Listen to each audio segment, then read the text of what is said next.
A 6-year-old autistic boy was locked inside his own home, alone, because his mother hadn't paid a lawn fine. The man who ordered it, Stanley from the HOA, hid behind rules while ignoring a child's cries and a mother's desperate pleas. But she didn't stay silent, and what started as one act of cruelty turned into a legal battle that reached the governor's desk. Just wait until you hear how this nightmare twisted into a powerful fight for justice. The lockdown. Anger. It was just supposed to be 10 minutes. Cedarwood Hills was the kind of place where 10 minutes felt safe. A cookie-cutter suburb in northern Georgia, with streets named after flowers and a strict HOA that prided itself on preserving neighborhood harmony. The houses matched, the lawns matched, even the people matched, until you gave them power. I was on my way back from the local pharmacy. Dylan had been sick the night before, and I'd run out of his meds. Just an antibiotic refill. He was curled up on the couch when I left, under his weighted blanket, watching his favorite sensory video on the tablet. The one with swirling colors and calming music. I had the Nanny Cam app open on my phone, volume on full blast. I gave him a kiss on the forehead before I left. "Be back in 10, baby. Mommy promises." 3 minutes later, as I stood in line to pay, my phone buzzed. It was a text from Lisa, my next-door neighbor. "Hey, I think you need to get back ASAP. HOA is at your house, with a locksmith." I froze. My fingers went numb. I didn't even finish paying.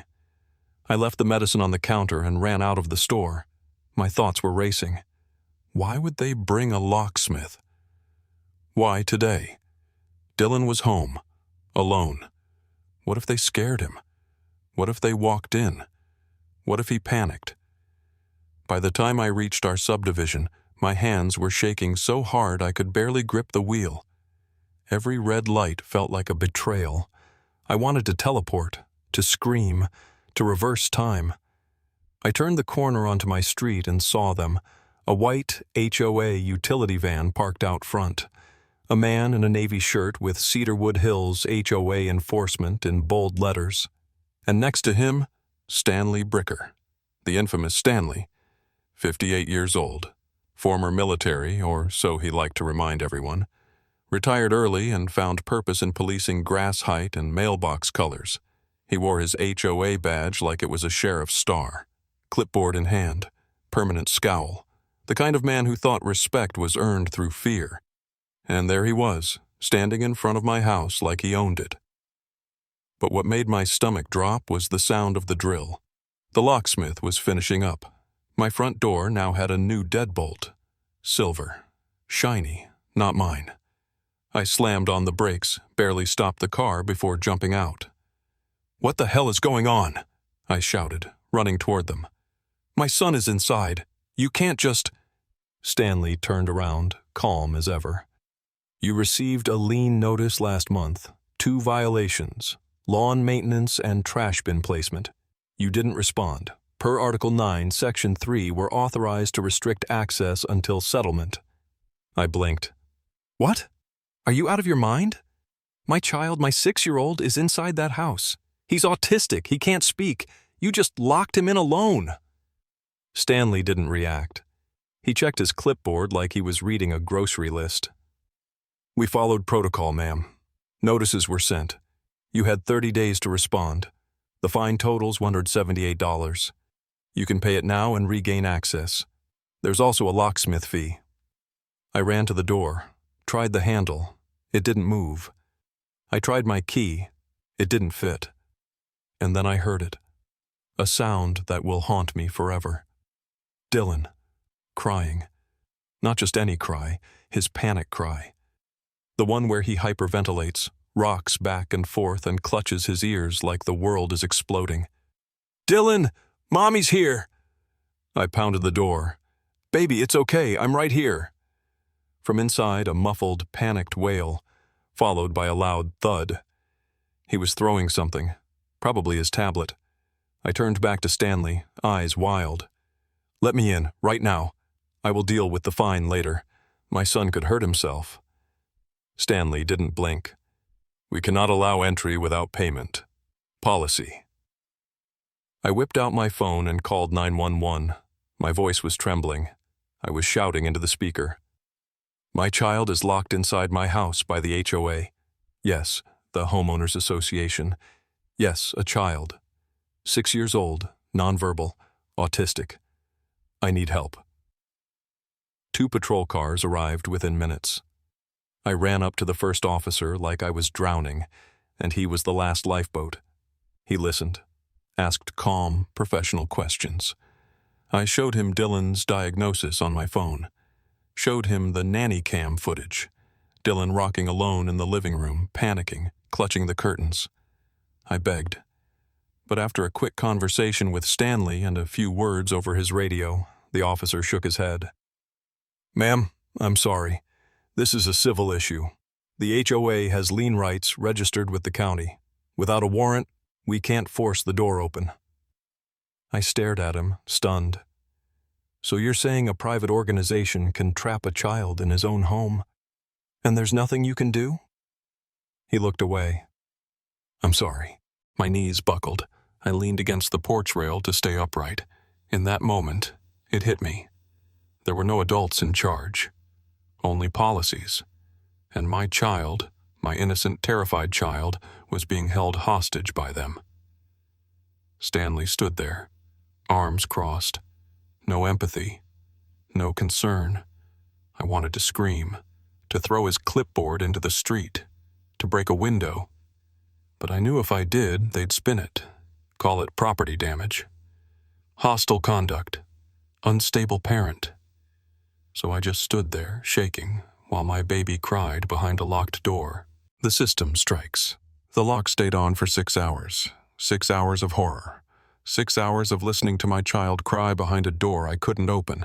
6 hours of watching officers talk in low tones while Stanley Bricker stood with his arms folded like a warden who'd done his duty. And then, at 6:12 p.m., the lock turned. A second locksmith, different from the first, showed up after I wired $178 for the lawn violation, plus $450 for the emergency lockout intervention. That's what they called it, intervention. As if locking a child inside his own home was some kind of rescue. I signed the check with hands that wouldn't stop trembling. The numbers blurred from my tears. Stanley gave me a printed receipt like this was a routine transaction at a hardware store. And then the door creaked open. The smell hit me first. Sweat, tears, something burned. I saw the microwave door open. Dylan must have pressed random buttons out of panic. I stepped inside and saw him. He was crouched in the hallway, barefoot, his arms wrapped around his knees, rocking violently back and forth. The tablet lay shattered in the living room, screen cracked, wires exposed. The blanket I'd left him with was balled up near the bathroom, like he'd dragged it around searching for me. He didn't speak. He didn't look up. He just made that sound again, that low, humming moan he made when his nervous system overloaded, a sound I'd only heard in hospitals, when he couldn't make the world stop spinning. "Dylan," I whispered, my voice shaking. "It's Mommy. I'm here. I'm here now, baby." He didn't run to me. He crawled, slowly, cautiously, like a scared animal, unsure if what he saw was real. When he finally touched me, when his little fingers clutched the hem of my sweater, he collapsed into my lap and sobbed without tears. No language, just a long, exhausted exhale of grief. And I thought that was the worst of it. But I was wrong.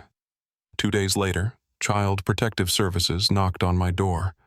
A pale woman in her early 40s, hair in a bun, dark navy pantsuit.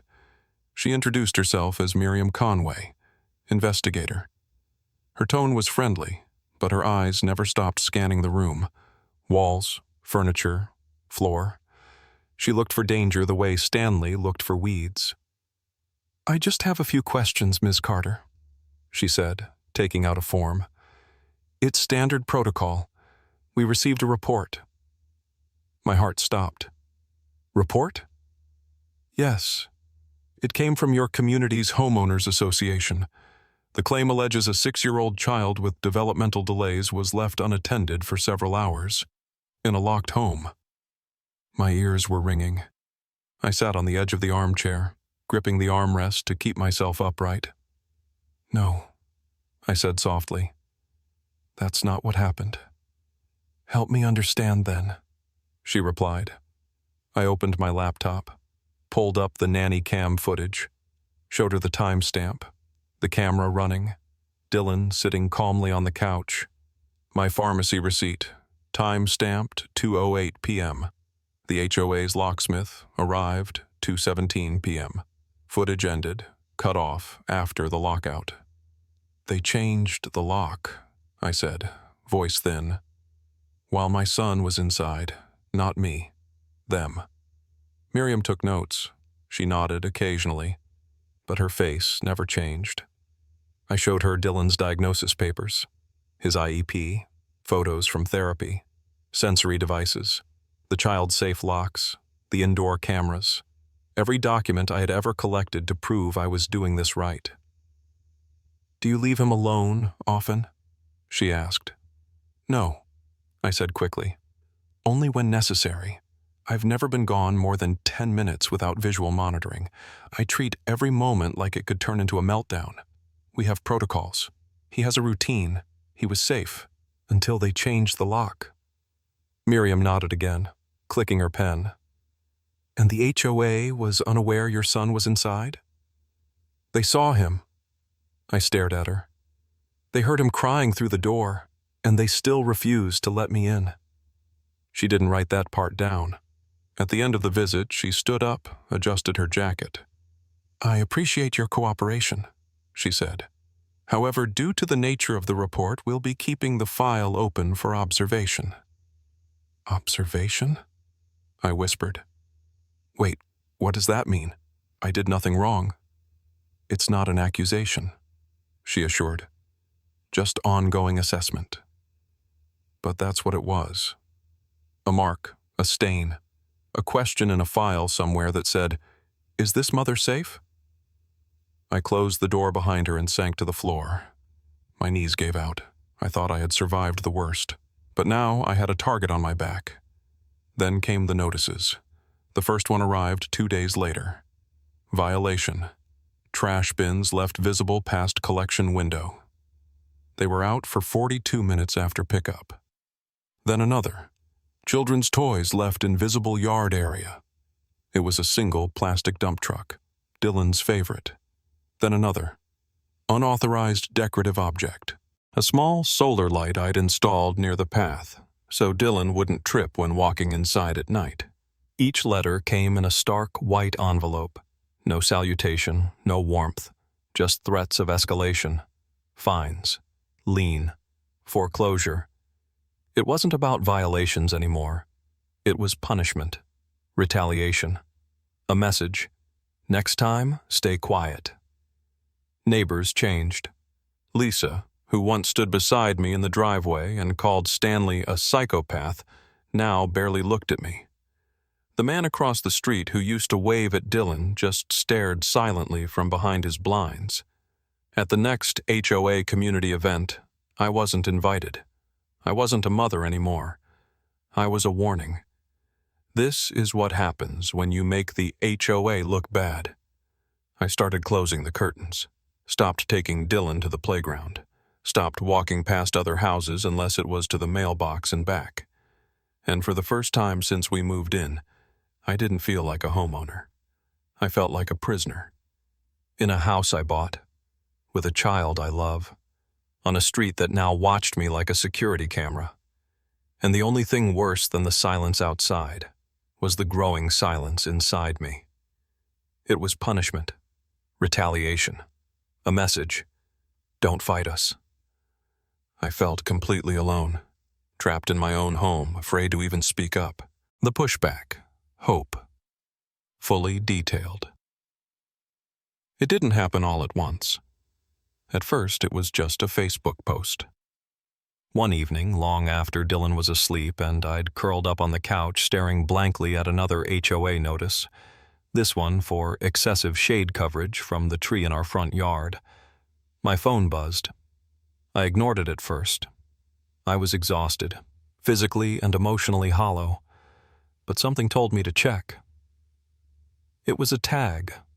Lisa, my next-door neighbor, the only one who hadn't turned away from me completely, had posted a photo. It was taken on the day everything happened. My car crooked in the driveway, the locksmith packing up his tools, and Stanley Bricker standing on my porch with his arms folded like a conquering general. You could see the pain in the frame, the way my house looked like a crime scene, not a home. Her caption read, "I don't care what the HOA says." This was wrong.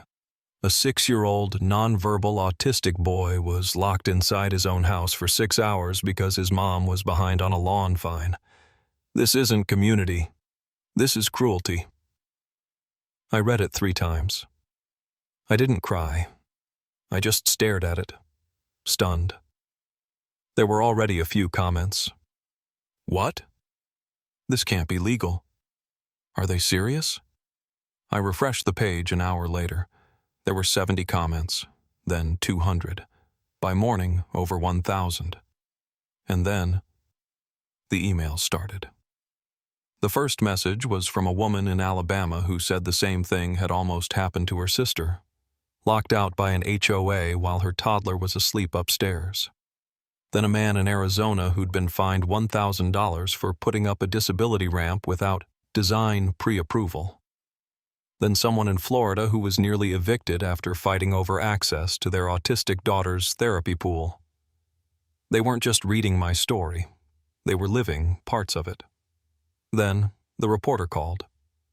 Her name was Melissa Kramer, from a local paper, the Georgia Ledger. Her voice was soft, careful. She told me she'd seen Lisa's post and asked gently if I would speak with her. "I just want to understand what happened," she said. "I think a lot of people would." Part of me was terrified. The other part, the one that had been holding its breath for months, finally exhaled. I told her everything. No embellishments, no dramatics, just the facts.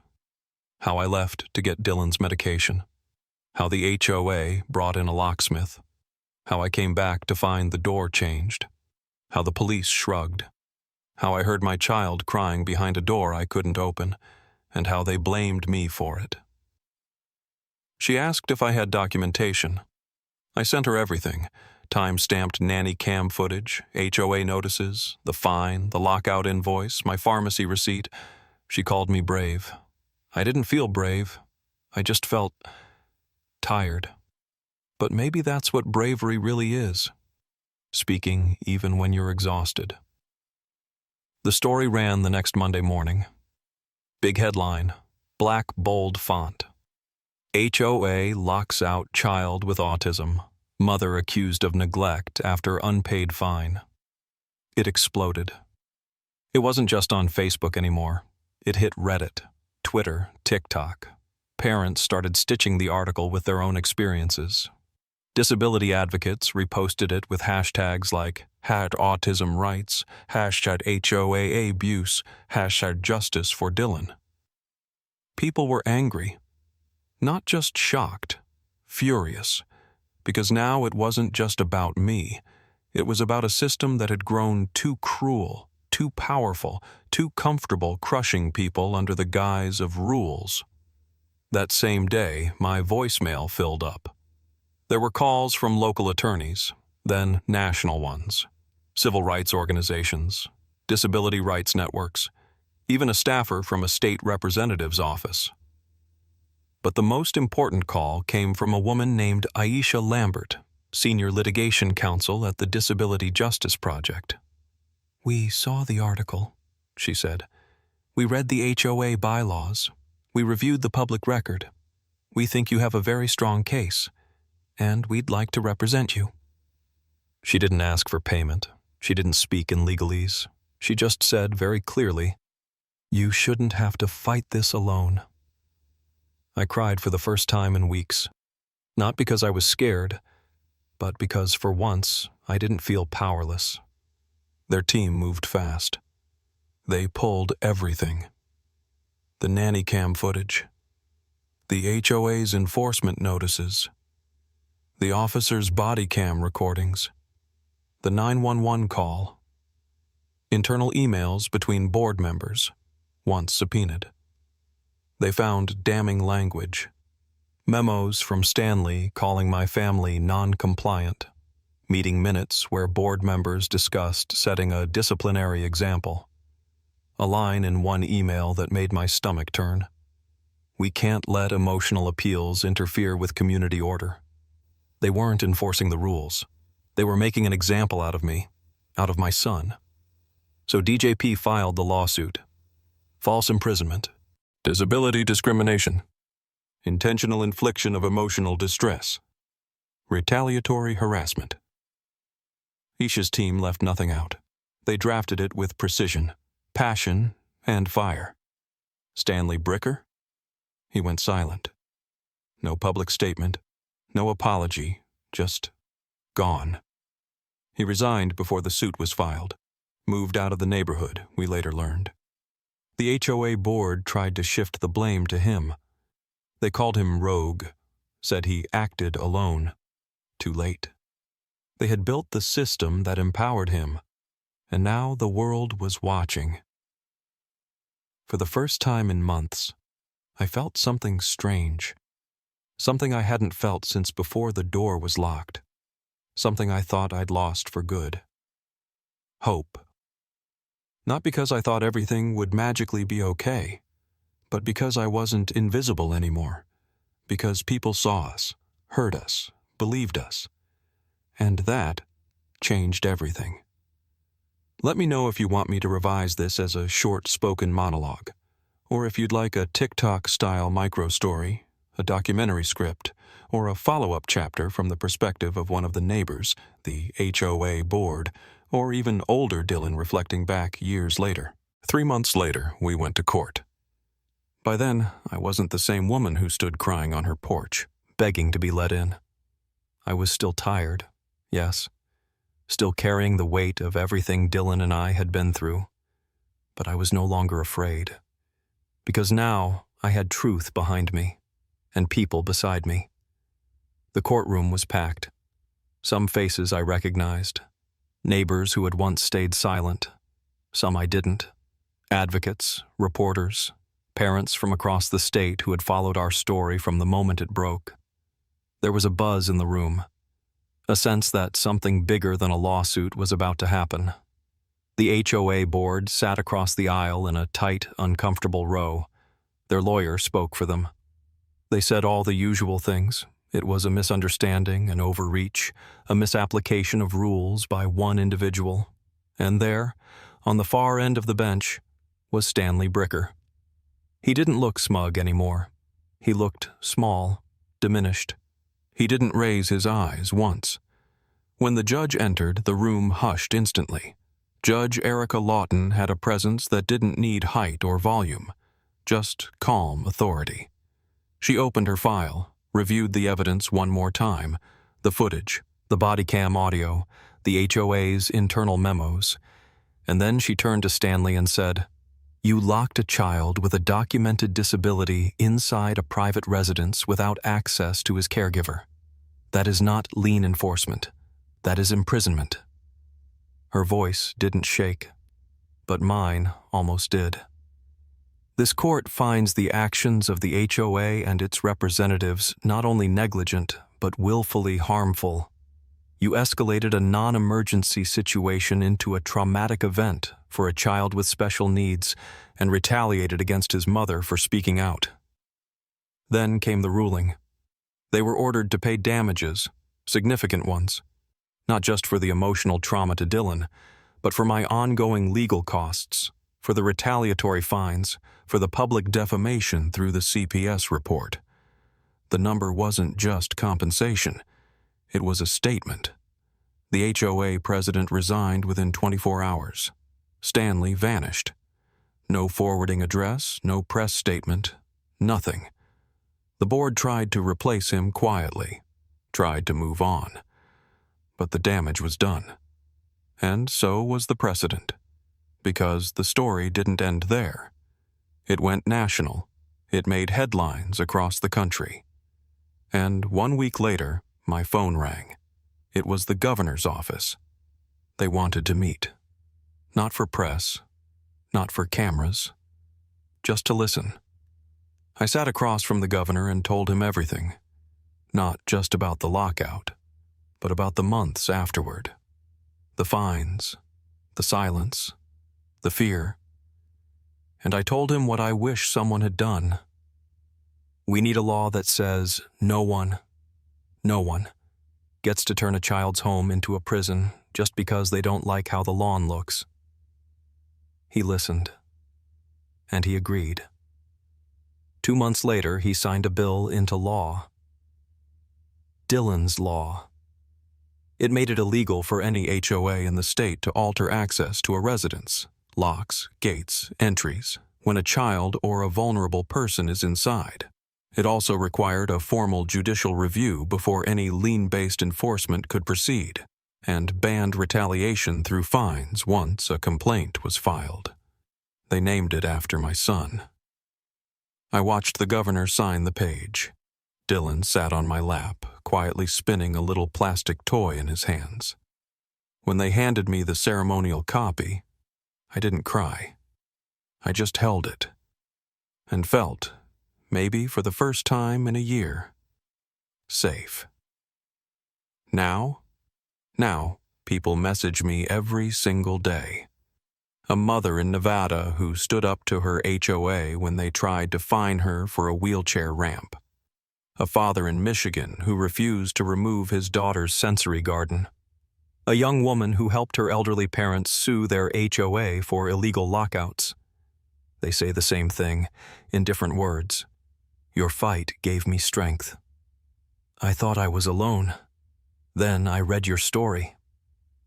Because of you, I didn't back down. I didn't ask for this. I didn't want headlines or laws or lawsuits.